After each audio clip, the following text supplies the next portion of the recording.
Vážený pán predseda vlády,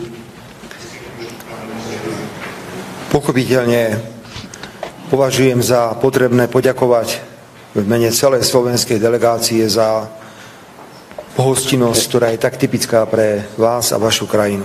A teším sa, ak vám pracovný program umožní čo najrýchlejšie návštevu Slovenskej republiky. Ako predseda vlády Slovenskej republiky asi máme nejaký problém s prekladom, chvíľku počkáme.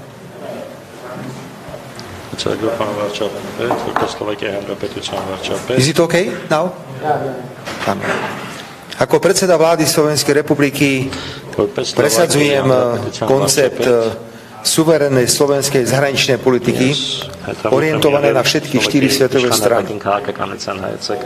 Potvrdzujem, že Európska únia a NATO sú pre nás životný priestor, ale nám mimoriadne záleží na tom, aby sme rozvíjali aj vzájomne výhodné bilaterálne vzťahy. Pre mňa bolo veľkým potešením, vážený pán predseda, že som si mohol vypočuť priamo z vašich úst hodnotenie stavu mierových rokovaní medzi vašou krajinou a Azerbajdžanom. To sú informácie, ktoré majú pre mňa obrovskú hodnotu a veľmi rád sa podelím o tieto informácie s mojimi kolegami v Európskej únii.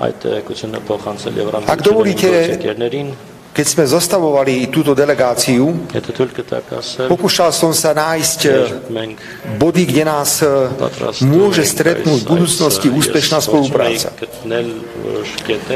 A som veľmi rád, že aj na zozname podnikateľov, ktorí zo Slovenska prišli, sú predovšetkým ľudia a spoločnosti, ktoré presne sa pohybujú v priestore, kde sa môžeme veľmi rýchlo dohodnúť na vzájomne výhodnej spolupráci.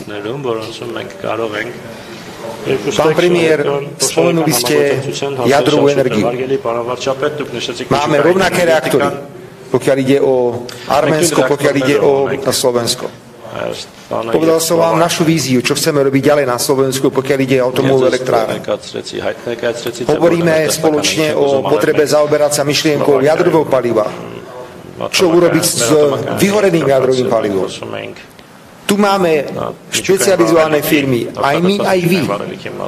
Dajme ich dohromady a môže byť z toho fantastická spolupráca. Čiže prvý okruh, na ktorom sme sa zhodli, kde chceme zapojiť ľudí, dať energiu, je otázka našeho spoločného priestoru v jadrovej energetike. Druhý priestor, veľmi otvorene sme sa rozprávali o spolupráci, pokiaľ ide o obranný priemysel. Povedal som to ja, preto ak dovolíte, zopakujem ten môj výrok. Keď nevyrobíme my, vyrobí niekto iný a budeme to musieť kúpiť. Ak máme vynakladať obrovské finančné prostriedky na bezpečnosť, urobme všetko preto, aby sme v rámci spolupráce aj menších krajín našli produkty, ktoré uspokoja naše potreby a súčasne nás nebude takáto spolupráca nútiť obrácať sa na veľkých partnerov v Severoatlantickej aliancii. Informoval som pána premiéra o projektoch duálneho určenia, že z zdrojov, ktoré máme vo vojenskom rozpočte, sa púšťame do projektov, ako sú nemocnice, ako sú opravy ciest, ako sú opravy mostov.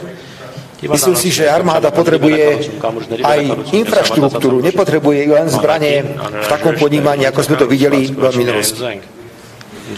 Ďalšia oblasť je zdieľanie spoločných skúseností. Chceme, ako ste naznačili, pán premiér, ak budete mať o to záujem, vám povedať, kde sme urobili chyby, alebo kde sme neurobili chyby v európskom priestore.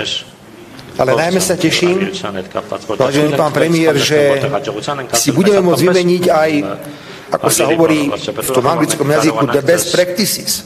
Ak teda sme prišli s niečím na území Slovenska, pokiaľ ide o verejné obstarávanie, ak sme prišli so zákonom o strategických investíciách, nepochybujem, že vy máte niečo zaujímavé pre nás, že dôjde k výmene týchto legislatív, aby sme sa poučili a nehľadali to, čo vymyslel možno aj niekto iný.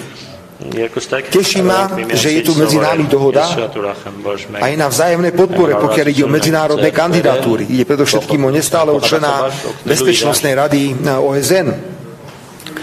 Je to podpora v rôznych misiách. Tu Arménsko, takisto ako aj Slovensko, zohrávajú dôležitú úlohu.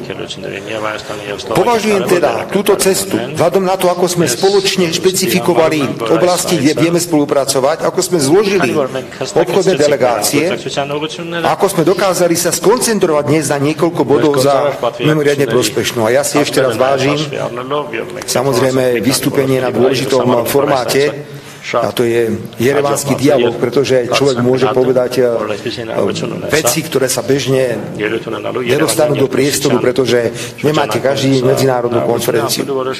Pán premiér, veľká vďaka za pohostinnosť, za všetko a budeme sa tešiť na Slovensku všetci na vašu návštevu. Ďakujem pekne.